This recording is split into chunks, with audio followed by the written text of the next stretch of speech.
Happy Wednesday, June 7th. Hope you're all having a fantastic start to your summer so far. Although you can't see me on the screen because technology is not being our friend today, my name is Jeannie Borum, and I am part of the Signworld Corporate team. And I'll be doing my best to moderate this session for you all, although I'm kind of doing it a little bit blind. So work with us as we, that's life, right? There's always a challenge every day. And today our challenge is technology is not working. So with that said, I'll give you a quick overview for those of you who are joining us and have not watched or participated in a session before. As part of our public webinars, first we're going to have each of our owners give a brief introduction about themselves, their business, where they're located, etc. So you have a little bit of a background for each of them. And then the opportunity for our participants to be able to ask questions will take place after that. We will ask you each by name to come off of mute, tell us where you're located, and give one question for the panel of owners to answer individually. We ask you to only ask one question at a time to allow others to ask questions as well. And if time permits, we may be able to allow a few additional questions per participant, depending on how many have logged in today. So with that said, let's go ahead and get yourselves introduced to our owners that are on our panel today. So let's start with the I won't go in, or let's see, I got Don on the top right. So Don, I'm going to ask you to go off of mute and share your story first. Yeah, my name is Don Conklin. My wife Teresa and I own Pinnacle Custom Signs in Atlanta, Georgia. We actually went out to California 12 years ago this coming weekend and started our sign company shortly after that. So we've been in business 12 years, started in 2,000 square feet with one person. Now we're in 12,500 square feet with 22 people. We do business across the nation. And what else am I missing, Jeannie? Something else?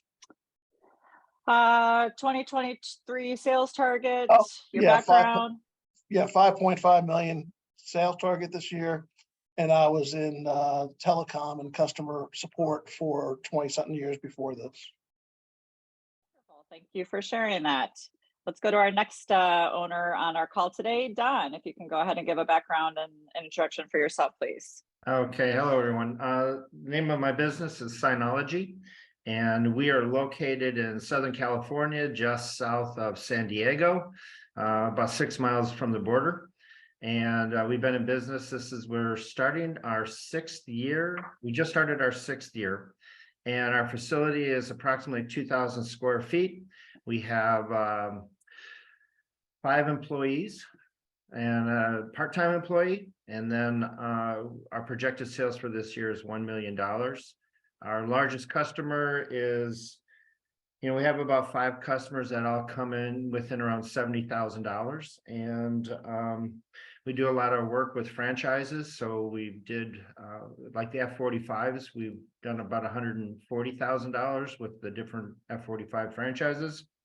And then my career background prior to being in the signage industry, I was in training development, and I worked for a large corporation, was on the road every week.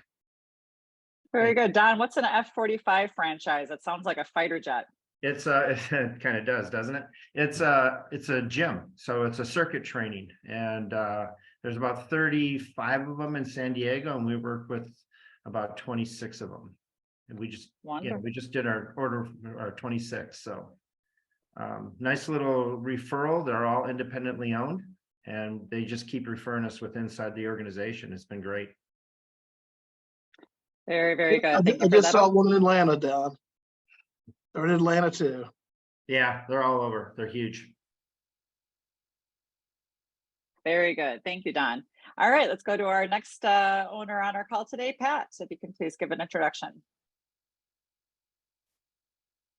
Unmute first, right? So, hey, everybody, I'm Pat O'Neill. My company's called the Carolina Signsmith, and we are located in Greensboro, North Carolina, which is right in the middle of the state, halfway between Raleigh and Charlotte. I started my business technically October 2020, opened the doors of our 3,000-ish square foot facility on February 1st, 2021, with an experienced sign maker in tow. We currently have 4 2/2 employees. So my wife works part-time on the financial side of things, and my son works part-time doing invoicing and pricing and permits and a lot of the stuff that's critical to the business. 2023, my original sales projection for this being year 3 was 750,000, but I reached that milestone last year. So I'm going to go ahead and ratchet this year's target up to $1 million. I'm on pace to get just shy of that. So I could use an extra couple of banners to sell to get there. Biggest customers, I've got 2 primarily that stand out. One is a shopping center. The property managers called us. They completely demolished the whole facade of the entire place and then rebuilt it all new. We took down about 15 signs and remade 15 new ones. That was about $100,000 project. Took us about 9 months to get the whole thing done. And then also support a commercial construction company that we're supporting 5 sites for them, have been supporting them for about 2 years. And we've probably done about $200,000 with them.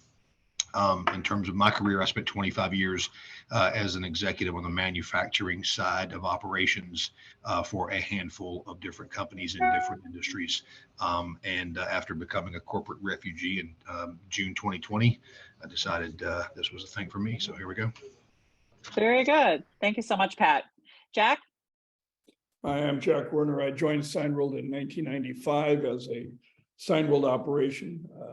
Back then, we were more of a retail local banner shop without a digital printer and using the yellow pages. So we definitely changed a lot since then. I started in 1,100 square feet with 1 employee. 10 years later, when I sold my business, I was in 5,000 square feet, staff of 11, doing about 1.3 million in sales. My largest customer was a regional developer for Subway that was good for about $250,000 per year, multiple years with that. Another large customer is Dave & Buster's worldwide, making game graphics for every location in the world. I then sold that operation, joined Ken Kin, our founder, at the corporate office, in kind of a partnership relationship to learn his end of the business. Finished buying him out back in 2014. I'm now the president owner of Signworld. So when I answer questions today, if it goes to my experience running an operation, I'll speak from that perspective. If it goes more to training and policy, I'll speak from that perspective.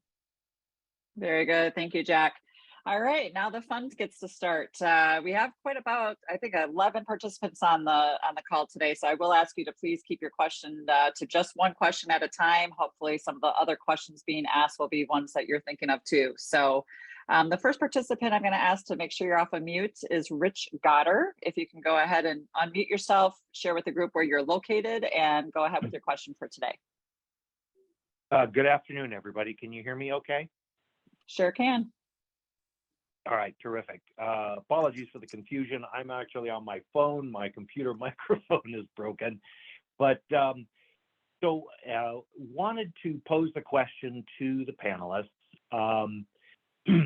In terms of the skill set that you brought over from your prior work in the corporate world, what was most important to your success as a Signworld owner? Oh, that's a great question. Let's go ahead and start with Pat, our newest owner. Pat, from your background, what do you feel is most important to your current owner or as an owner All today? I have is a pretty face. That's it. But no, it's the project management stuff, right? It's my understanding of financials. Again, I was vice president of manufacturing for a very large construction materials company. Spent time in the executive leadership team on a couple of large companies, and so it was really about managing multiple projects at the same time. Being able to balance, having to be in 5 places at once, and an understanding of, the difference between gross margin and markup, for example, right? So just understanding the P&L, understanding the importance of cash flow in a small business, and being able to keep on top of that, I think is probably the biggest piece. Very good. Thank you, Pat. Don, what would you say are the skill sets you brought that have helped you in this business? Oh, I'm sorry, we got 2 Dons. Don Pearson, let's start with you first. All right. So I would say that, this business does have a lot of project management, so to align with what Patrick said. But the other area that I would say, my background was sales, and I was in training development, and my area of expertise was sales training. So I would say that is very helpful for me. I the logistics part of it, I would rather just sell, throw it over to somebody and let them take care of the rest of it, because I like the sales part. So that's it. Very good. Thank you, Don Pearson. Don Conklin? I would say project management and customer operations. I don't know how to design a sign, make a sign, or install a sign, but I can sell them and I can take care of the customers pretty well. Very good. Jack, what's your thoughts? You know, I think part of the reason why you join an organization is to fill in the gaps. Some are better on the project management side, as Pat said, some are better on the sales side, as Don said. So it's a combination of different things, but it's the ability to multitask, it's the ability to hire and delegate. We're in the different hats of an entrepreneur, and that's part of what the training is about, part of what having the mentorship of all the other owners is about. Absolutely. Very good, Jack. Thank you. All right, let's go to our next participant, Alan Furman. If you can make sure you're off of mute, tell the group where you're from and go ahead with your question for today. Hi, yeah, I'm Alan Furman. So I'm in Alberta, Canada. I live a small town, Cochrane, just outside of Calgary. So I guess kind of my first question might be around, I guess, kind of your first 3 to kind of 6 months when you're kicking off, getting going. What did you find was your kind of your biggest hurdles, your biggest pieces to work on to get yourself moving forward, or feeling that you're moving forward, I should say? Sure. Don, going back 10 plus years, what were the biggest challenges those first 3 to 6 months? I mean, it's getting customers to buy from you. It really is a revenue driven business, and it's getting the customers to trust you, get your name established, and then start establishing repeat customers. Right now, 85% of our revenue comes from repeat customers because of the reputation we built in the marketplace. But 3 to 6 months, it's a lot of pick and shovel work trying to establish yourself in the marketplace. Very good. Don Pearson? So I would say there's a couple things. Because I said earlier that I enjoy the sales more than I enjoy the rest of the business. We made a mistake by not putting together the infrastructure. So we didn't put together our software. We didn't put together the business. We focused on sales, which is what I like to do. And so I would say that the first 3 to 6 months, in looking back, I would have spent a lot more time on the infrastructure, because once you get busy, it's harder to do. And but also there's a lot to learn. So it's a new industry for us, and there was, things to learn. So that was the second thing. Very good. Pat O'Neill, your thoughts?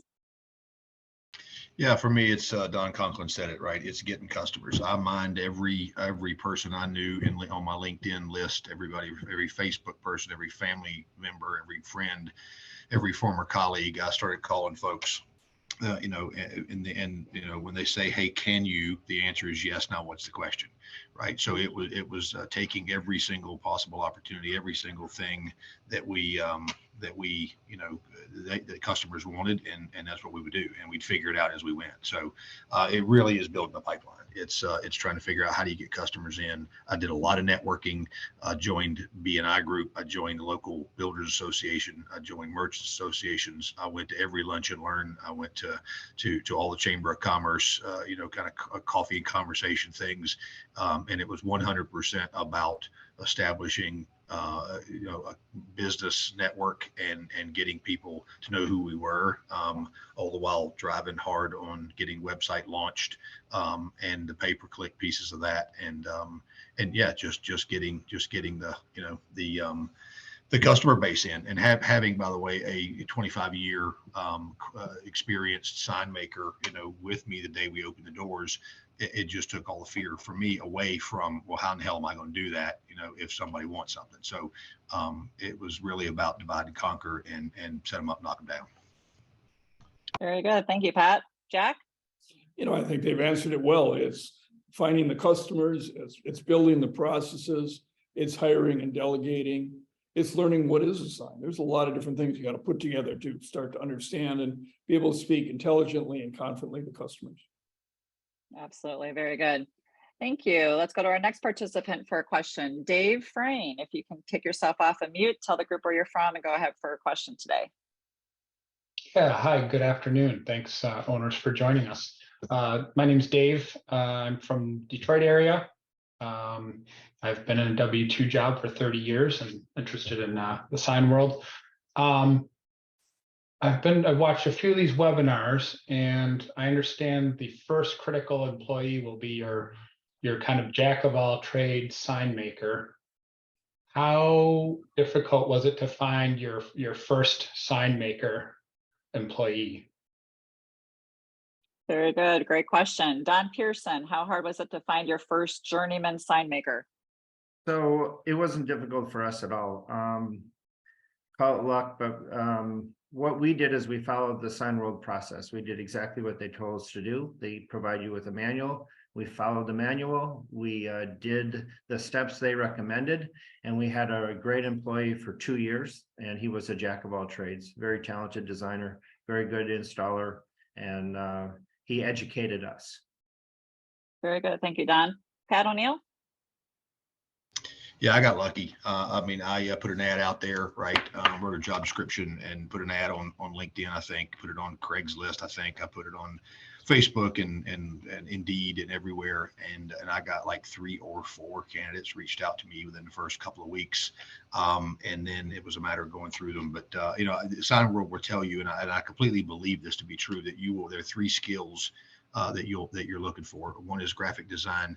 The second one is production. The third one is installations. And then you'll find a lot of people who have one of the 3. You'll find a large number of folks who have A and B or B and C, but you won't find anybody that have all 3. And I found one that had all 3. And it just so happened that he was, you know, sort of disenfranchised with the company he was with, and was looking for, you know, a new thing. And I invited him over for dinner, he and his wife, and they came over, and we figured out how to get it done. And so to me, it wasn't that hard. But I attribute a lot of luck to that, right? It just so happened that he was looking, and so was I, and we came together. So. Very good. Thank you, Pat. Don Conklin? I can't add much to that. It was fairly easy to find our first person, and you know, it's more difficult now filling out the team because you're looking for specific skill sets, but first one was not difficult. Very good. Jack, your thoughts? You know, it's as tough a job market as in any industry and any business you go into. The good news is you're not trying to hire a large team. You're trying to start with one, and there's a workforce out there. As there's many sign companies out there, there's somebody working down the road that's not happy where they're at, and the talent is there. And we've got the ways to teach you how to find the right ones and how to filter through and make sure they are the right ones. Very good. Thank you, Jack. Jeannie, Right. can I add one thing real quick? Please do. Follow the Signworld process of having them interview the people. You don't have a clue what the hell you're looking for, right? So Jack interviewed Chris, my guy, and Dan interviewed my guy, and Terry, the technical guy, interviewed my guy. And I mean, I would have been completely flying blind if I hadn't done that. So the help from the Signworld team, I even had Chris reach out and talk to a couple of other like level 1 kind of dudes at other sign shops of Signworld owners I had met. Let the people who know what you're looking for do that due diligence for you. Very good. Thank you, Pat, for that, Pat. All right, let's go to our next participant, Joseph Ha. If you can take yourself off of mute and go ahead for a question with the group today. Yes, hi. My name is Joseph Ha. I'm in the greater Boston area. I've got a little bit of a different question. It sounds like most of you have all came from a kind of a corporate environment and started your own business. So one of my question is, what was maybe one of the biggest barriers for you to kind of transition from that corporate environment to starting your own business? Yeah, great question. Definitely a different world being a small business owner. Pat O'Neill, let's start with you first. What was the biggest challenge going from corporate America to being a business owner? You know, once you decide that you can afford it, which don't underestimate that, right? You got to be able to do without a paycheck for 2 years, or plan for that, right? I mean, B, do you have the working capital to do this thing? And so can you afford it, right? Once you get past that, for me, it wasn't a big transition. I mean, I was a vice president of manufacturing for 7 production sites in my last job. So managing multiple priorities in multiple places, I did a lot of customer interfacing stuff. So it really wasn't, you know, a huge challenge. But I also quickly found out that when we run out of toilet paper, I got to go to Walmart and get toilet paper, right? And we need to order materials, I'm the one that's got to do it. And oh, by the way, you have to send out invoices, and when the checks come in, you have to deposit them. And so I think it's not overwhelming, but it's a lot of things. So all those things that I had people for, layers of people for, right? Those things all of a sudden, I had to do them myself.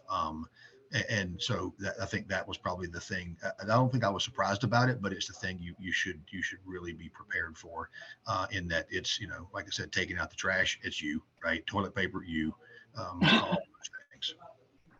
Very good. And Pat, if I can ask you to just explain your comment about not having a paycheck for 2 years. Are you saying your business didn't make any profits for 2 years, or have you chosen to reinvest those profits? Talk a little bit about that just to clarify. Well, I mean, for the first year, right? I mean, I was the only person in the building to get paid, right? I mean, and again, I went in prepared for that. So you're going to lose money your first year. My second year, we made a reasonable profit. And by the way, I mean, I took money out of the business to as necessary to keep the lights on.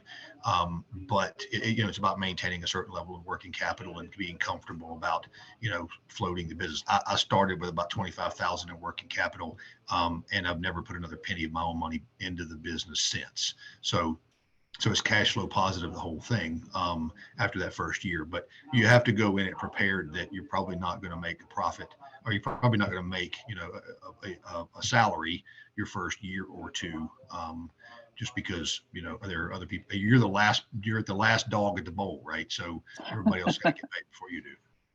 Very good. Thanks for explaining that, Pat. Don Pearson, what's your thoughts about that?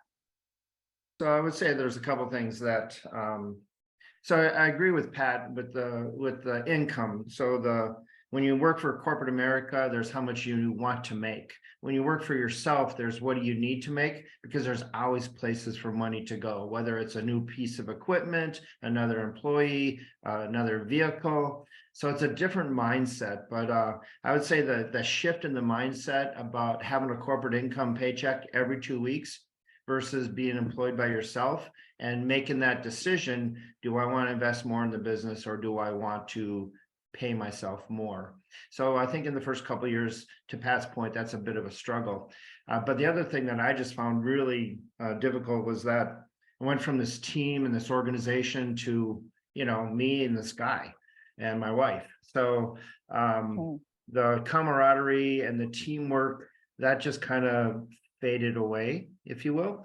But one of the things that worked for me was the mastermind group. So I considered the mastermind group that Signworld aligns you with as part of my team and part of my organization that I could, either commiserate or celebrate or talk to. So that helped me through that. But I thought that was that's kind of caught me off guard. Yeah, very good point. Thank you, Don. Don Conklin, biggest challenge migrating from corporate America to small business owner? Well, I think the first thing is to adjust your mindset that you'll be experiencing 2 years of hell for the first 2 years you open the business. Okay. And I don't care if you open up a burger joint, a retail space, or a sign company, you're going from a corporate America job to something you've never experienced before. And it's not that it's difficult, it's that you don't know what you don't know. Okay. It's not the fear of the unknown. It's just not knowing the industry yet. So you're going into a new market and a new industry, doing a new thing. Okay. So I always tell people, buckle up. It's 2 years of hell. And they laugh at me and they call me after a year in business and say, Don, is it only 2 years? And the answer is, if you do it right, it is only 2 years of hell. Right, Pat? You passed the 2 years of hell, Pat, I think. No, not yet. I'm in year 3 and I'm still at least chest deep in hell. Well, but I would tell you is that, I mean, it's a matter of the biggest advice I have is set a goal that you want to get to. What does it look like? We set a goal of $1 million in 4 years. $1 million at 25% net margin would get us $250,000 in revenue. And everything we did, we drove towards that goal, right? If you don't have a goal, if you don't know where you're going, any road will take you there, right? So it's the mindset of knowing what you want in your pocket, in your business's pocket. Set that all up front, because if you don't have a target, you don't know where you're going. you know, it's impossible to get there. I mean, if we're in corporate America, most times our targets were set for us, right? We're setting our own targets and we're driving ourselves to get to those targets. So I would say the biggest mindset is to be, I'm not going to say aggressive, but I would say assertive with what you want to do and how you're to go about getting there. Very good. Thank you, Don. Jack, your thoughts? A couple of things here. Owners, we're about a third of the way through the group, but we're halfway through on time. So anything we can do to tighten up the answers just a little bit, make sure we get everybody their answers. Also, I'm going to start a couple of slideshows that'll go on in the background while we're talking. They have no audio to them. The first one will show you some facilities so you can see inside and out what they look like. The second one will go to what is a sign. Not only can we make with the original equipment, what will we outsource at the beginning, along with what are some unusual things that you wouldn't even think of as a sign. Third slideshow goes to the Wall of Fame. So that'll go on in the background while we're talking. You know, the other thing that you have to realize is in your corporate job, you worked under somebody else's culture, and here you get to build your own. So it's establishing who you are and how you want to act and how you want to treat your customers, learning who you want your customers to be. It's all part of that learning curve of the business.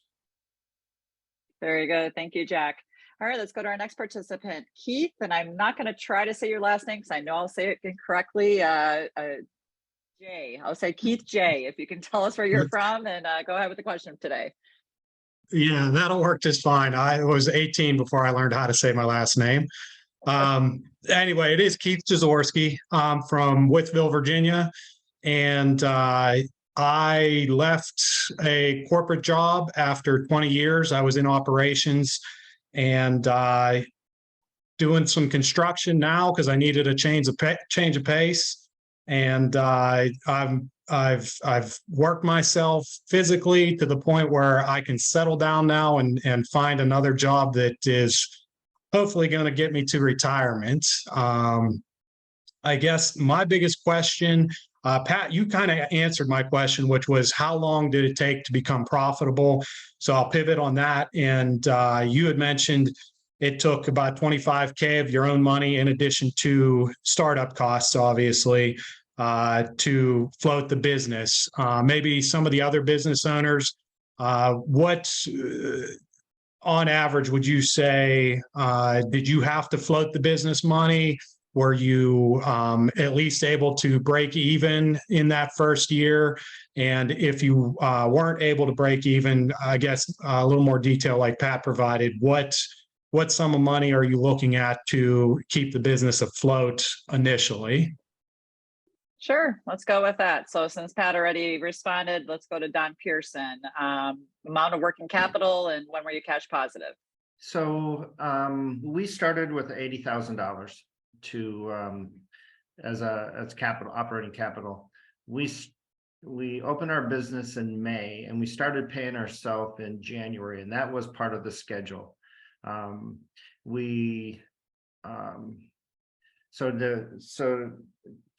run the business, well, to be honest, we had our first 2 years, they were going perfect.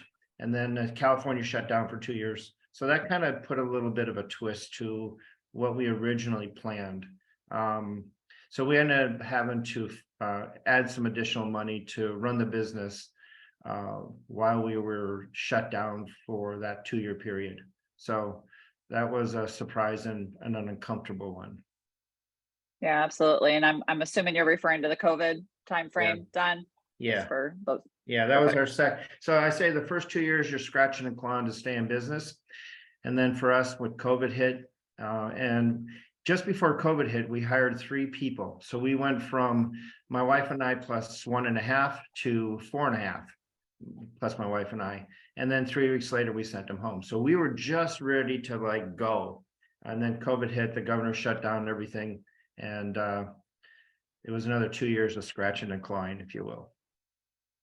Very good. Thanks for sharing that. Don Conklin. Well, we were cash flow positive in our second month. We never worked through, what's the recommended working capital from Signworld now? 25,000, Jeannie? It's actually 50,000 today, just because rent expenses are higher and other costs are higher. It was 25,000 back in the day. You know, it seems like 12 years ago. We never worked through that working capital. So we were cash flow positive our second month out. We were taking decent paychecks 6 months out. We hit our first million in our third year in business. So, it was a matter of just budgeting your money, seeing what's going on, seeing what's happening, and always driving for the top line revenue. Top line revenue is king in this business. It's not a difficult business. You can, it's not rocket science. All you do is design a sign, make a sign, install a sign. You can find people to do that, but getting the customers to trust you is what's the most important part of the job.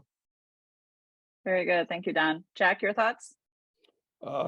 Average is 6 months. I actually broke even my first month in business, first paycheck at 6 months, but you should plan on a year's worth of living expenses to supplement the income, the money the business is making in that first period. Very good. Thank you, Jack. All right, let's go to our next participant, Bob. I don't have a last name for you, Bob, but if you can take yourself off of mute and go ahead with your question today.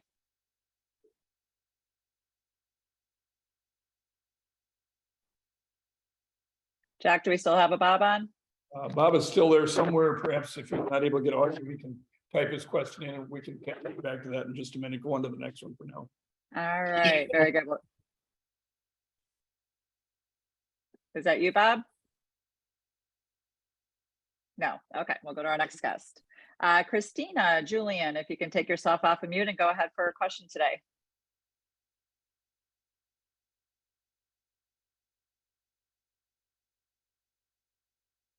Christina, are you able to take yourself off of mute?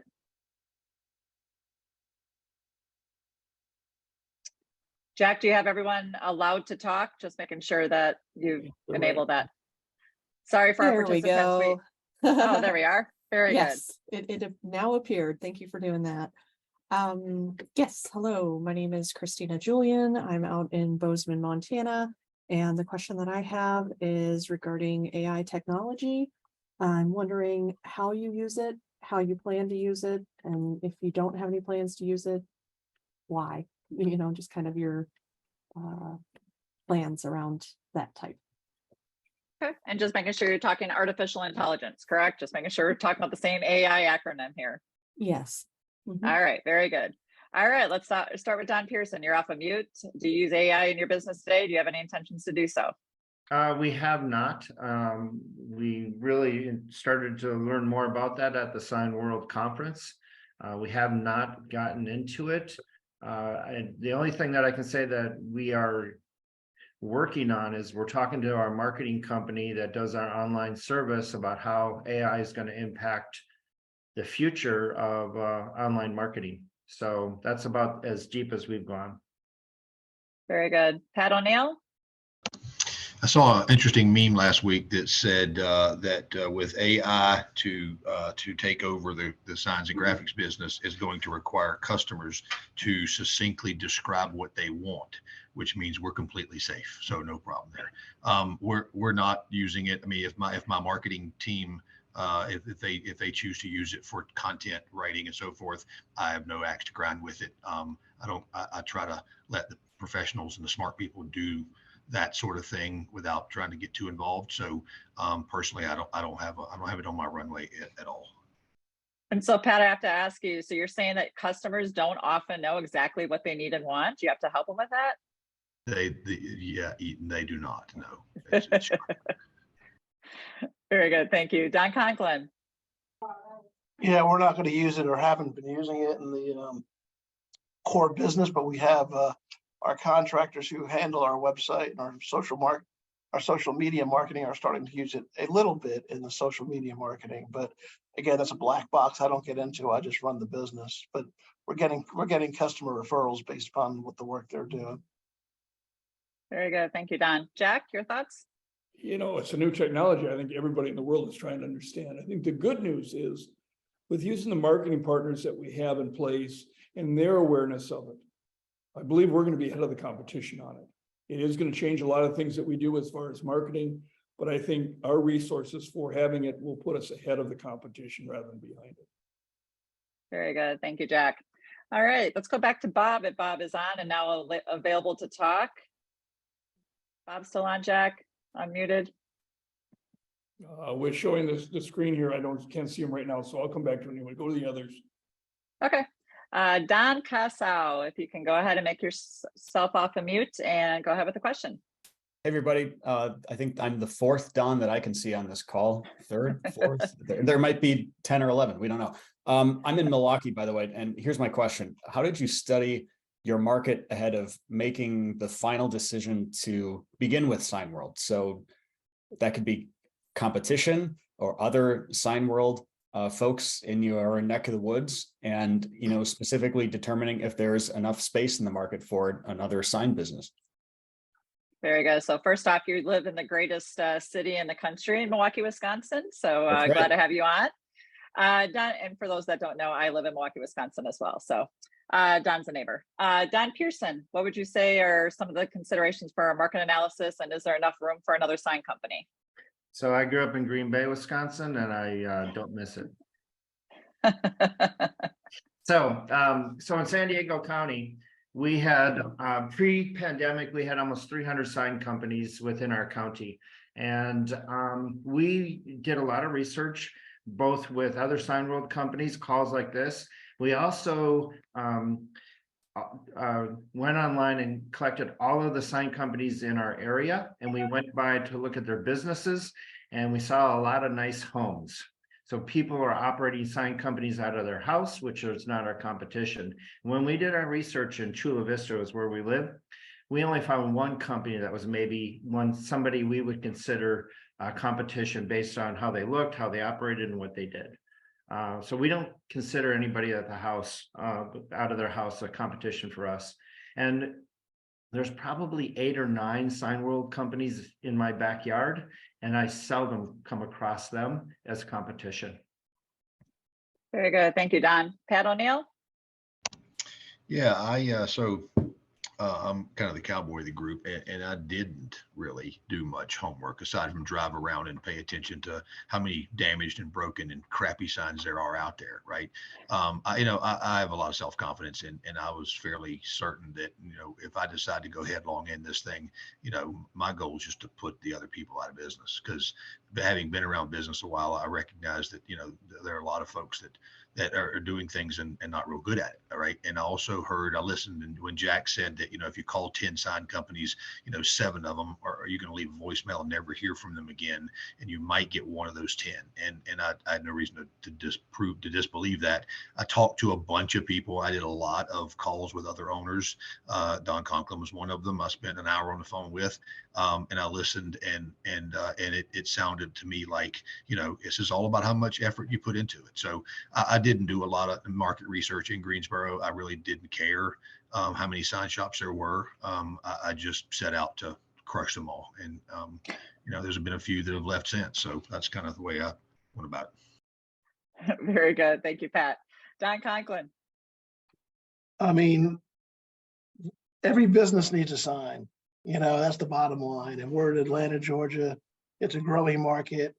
We have 20 sign companies within 3 miles of my location, but the key is, the difference is you're a business person trying to run a sign company, and most of your competitors are sign people trying to run a business. It's infinitely more difficult to run a business than it is to run a sign company, and I think at the end of the day, it's really all about you being better than the next person, right? I mean, the old story of 2 guys were out in the woods, ran into a bear. One guy put his backpack down and put his sneakers on. The other guy says, "You'll never outrun the bear." He says, "I don't have to outrun the bear. I just got to outrun you." And that's who we are, right? We got to be better than the next person. And if you've ever had a contractor work on your house, I'm sure every one of your contractors was always on time, on budget, status due on everything. That's your competitors. It's a contracting business. Very good. Thank you, Don. Jack, your thoughts? They've all said it well. I had 10 competitors within a mile, 300 in the county. I looked at it as opportunity, because if there's that many out there, there's got to be a lot of business. Otherwise, why are they even there? Don't have to be better than all of them. I just got to be better than some of them. Get your share. Show up for the appointment, deliver the project. As Don said, you're a businessman running a business, running a sign company, not a sign guy trying to run a company. Very good. Thank you, Jack. And for the lady on our call today with Christina, you might be a businesswoman running a sign company.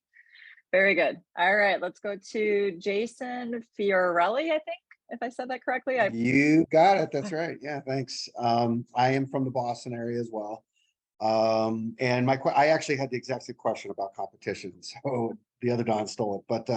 But I'm just curious around advertising. What percentage of your budget, or maybe percentage of revenues, goes towards advertising, and does that change from day one to 5 years out? Great question. Thanks for asking that one. Let's start with Pat O'Neill. Pat O'Neill, what percent are you spending? Has it changed? I don't really look at it from a percentage perspective. I knew that I needed to do the BNI thing, right? It's $1,000. I needed to join chambers of commerce, blah, blah, blah. I kind of earmarked about $5,000 the first year. But there's also, a couple $1,000s worth of internet marketing. There will be an infinite number of people that will reach out to you and tell you that they're redoing the yardage books at local country club X, and would you like an eighth of a page? And so I mine through a lot of those things, thinking, is this really going to be a reasonable, good source of return on investment? And I haven't done those because I'm a golfer and I've never bought anything from a yardage book. So I think it's you kind of have to figure out what makes sense, and you spend the money that makes sense to spend the money. Sponsored, some golf tournament stuff. I sponsored a sporting clay shoot, and that's what I do for fun. So that was kind of no brainer. And I spend money where it makes sense. I try to do a lot of the advertising and marketing in trade. So I do, in exchange for advertising, I will, do some stuff at discounted rates occasionally. But BNI, Chamber of Commerce, I probably spend $4,000 a year in association dues, if you will, including BNI. I also spend, I don't know, probably a couple $1,000s a year, probably a couple $1,000s a month in internet marketing and pay per click, at least on the front end first 6 months. But I don't really look at it from a percent of revenue perspective. I do it where it makes sense and where my gut tells me that it's a good return. Very good. Thank you, Pat. Don Pearson, how much did you spend when you started? Do you still spend the same amount today? So we pretty much followed the process, joining the BNI and the dues and everything for that, and all the marketing stuff that you can do on your own without spending a lot of money. The other thing that we do is we have a company that manages all that. It's something I don't want to have to manage. So we spend about $1,500 a month for online marketing, and we get about 50 leads a month. And, some of them are people we don't want to work with, but other than that, and our target is $1 million. So you can do the percent math on that if you're interested. Thank you. Don Conklin? Yeah, I would say we've probably spent about 5% of our revenue in the first year, but then again, your revenue is lower in the first year. Right now, we're at about less than 1% on our revenue on what we spend. And we keep our website up. We do, some BNI and Chamber of Commerce stuff. But again, 85% of my $5 million comes from existing customers. So it's kind of, and half of the other 15% comes from referrals from existing customers. So, I'm not getting a lot of customers, that I need to advertise for at this point in time. Most of it's word of mouth from my standpoint. Thank you, Don. Jack, your thoughts? Our recommendation in the first year is $2,500 per month. Most of that going to internet marketing.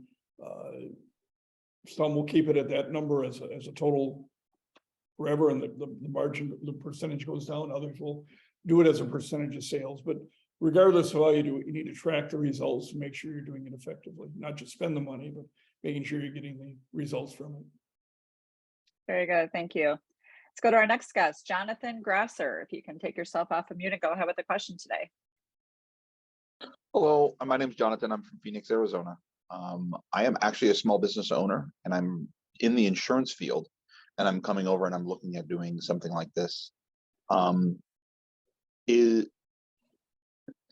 the marketing side of it for driving and building the business as hard as insurance, if you have any experience in it? I'm just trying to gather if it's as challenging to build the business as an insurance agency was. Okay, great question. Let's start with Don Conklin. Infinitely easier. Try to sell insurance, right? Can you tangibly touch insurance? You have all these riders and all this descriptions, and you have to explain what insurance you have and what the coverages is. I make a sign you can physically see the sign, right? It's a lot easier because it's a tangible product. I tell people I spent 25 years in telecom. I never saw dial tone, but I can see my signs all over the place from that standpoint. So I would tell you that it's a much easier way of, in my mind, because I know a lot of people start up insurance companies when I started up sign companies that are no longer doing insurance, right? Because people hear insurance and they know they have to have it, and they loathe talking about it. I still do at this point in time. I hate insurance companies, but that's not against you. You're in Phoenix, Arizona, but I hate them too. Don't worry about it. yeah, right. But at the end of the day, you're providing a service to a customer. You're advertising their business. You're helping them make money. And to that, you know, you can look at it like, I'm not protecting your asset. I'm helping you make more money in your business. So, you know, to me, it was really easy. I mean, people ask me why we're in signs. The answer is it's the only business we looked at that Teresa would say yes to. And she'd ask you why. And she said, because everybody needs a sign, right? And it's a matter of talking to people about what signs they need to advertise their business to make more money. So I would say it's probably a little bit easier. But again, I've never built an insurance company, so that's just my opinion. Very good. Thank you, Don. Pat O'Neill, what are your thoughts? Yeah, similar answer, right? I mean, I have to compete with Joe Namath and JJ Walker on late night commercials. That would suck. So I don't really want to have to try to do that. But yeah, I mean, I don't have any frame of reference other than I can imagine that insurance is impossibly difficult to get your name out there. And to Don's point, you know, you can't really show someone what you're capable of, right? You have to. It's all, you know, take your word for it. I didn't stick myself in the middle of the whole marketing tactical part of it, because I took Signworld's suggestions and went with one of their recommended marketing teams, primarily because they know what they were doing, and I didn't. And I'm really all about hiring people that are smarter than me and better at me at a particular thing, and let them do their thing. And it's been, you know, the company I went with, they know the sign business, they have the stock photography, they have all the people who understand the words and the keywords and how to put together blog posts and social media stuff. I don't need to be involved in that. So I've been delighted with it. And it's been, you know, completely a great return on investment. But I can't speak to how much easier it is, but I will tell you, if you do it right and you follow the sort of Signworld recommendations and go with their folks, it's very easy. So yeah. Very good. Thank you, Pat. Don Pearson? So there's a lot of different ways to answer this, but I will say that this is a service organization. This business is really about service. You separate yourself from the competition by answering the phone, setting up surveys, following up, do what you say you're going to do. And those things will separate you from your competition. So I don't know what it is to build an insurance company, but I would say that this industry, if you show up, you're in good shape. And a lot of my competition, you know, when I go to a survey, they're surprised. When I call and ask questions about their project, they're surprised. And they're like, thank you. Someone's actually engaging with me and trying to help me. So I found it, look, there's days when I couldn't sleep because I thought I was going to close so much business. And there's days that I couldn't sleep because I didn't close enough. So that helps. But there's plenty of business out there. Very good. Thank you, Don. Jack, your thoughts? I think it's almost as opposite as you can get. We buy insurance hoping never to use it. We're investing money to enhance our business, to be able to see our name in lights, to be able to enjoy it the day we get it. So it's total opposite mindset of the happiness of the customer compared to the other. That's a really good point. Thank you, Jack. All right, let's go to our next guest. I think we got two more left here on the list. Jonathan. Oh, wait, that was Jonathan. I got one more left on the list. Ruben Hira. If you are still with us, if you can take yourself off of mute and go ahead with your question.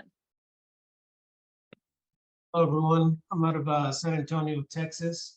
I did have a question. There's some options for some new technology introductions, and the things I've been curious about myself, but specifically the laser etching, laser cutting, and the 3D printing. I guess I just wanted to hear the intake of, is that something to look forward to in the future, or do you guys see it not impacting at all, or really just your opinions on it? All right, let's start with Don Pearson. Don Pearson, what's your thoughts about 3D printing and laser technology? So another sign company that was part of my mastermind group really investigated that. And it's if you pursue it, I think it's something that would be a viable opportunity, but it also adds a different complexity to it. So it's an investment that when he researched it, we weren't ready to make or even pursue. So it's for me, it's a different industry, but I really don't know have a whole lot to say about it other than we haven't pursued it. Okay, very good. Pat O'Neill? Yeah, I'm gonna lump it together in terms of sort of other core competencies, right? So if a customer calls me up and we work through a project and it's going to make more reasonable sense for me to go buy a laser to complete that job profitably than it will be to use outsourced resources, then I'll do it. If someone needs a 3D print guy and it makes reasonable, profitable sense for me to buy a 3D printer, I'll do that. Same with a router, same with, ADA equipment, same with all those things, right? So, I mean, I got a guy for everything. So I have a local laser guy that, bumps me to the front of his list when I need him. I have a local CNC router guy. I have a local flatbed printer guy. I've got, a person to cover all those things when I need them.